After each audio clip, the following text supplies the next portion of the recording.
Hello, हाय दोस्तों, नमस्ते, प्रणाम। मैं मनीषा यादव अपने यूट्यूब चैनल अवधि गीत 4665 में आप सभी का स्वागत करती हूँ। आज एक सोहर गीत गाने जा रही हूँ, जैसा होगा कमेंट में जरूर बताना।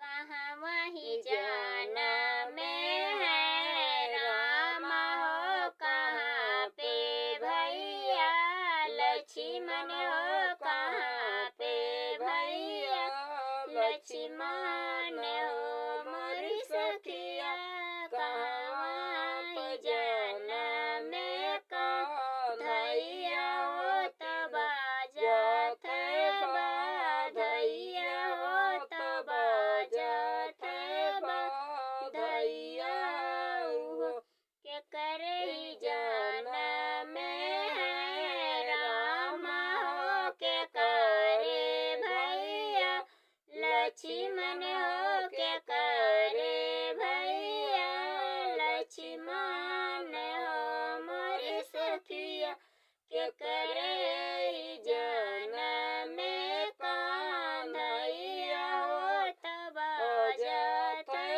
बाधैया हो तब बाजत है बाधैया हो।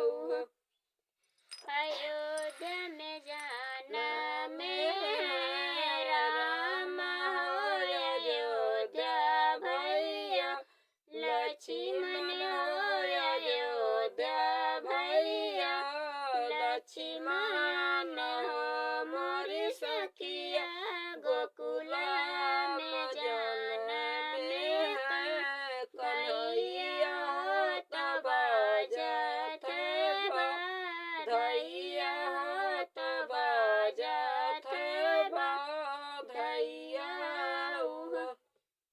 कौशल्य के जाना में है रामा हो, कौशित्रा भैया लक्ष्मण हो, सुमित्रा के भैया लक्ष्मण हो मोरी सखिया, देवकी के जाना में कान्हैया हो तब बाजत है बाधैया हो तब बाजत है बाधैया हो।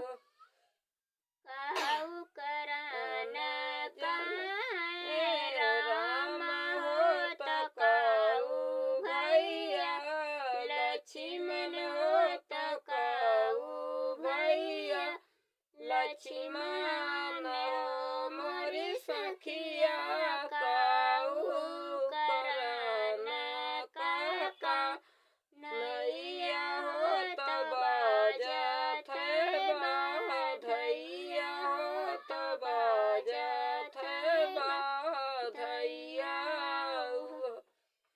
युद्ध कराना का है रामा हो, तो युद्ध भैया लक्ष्मण हो,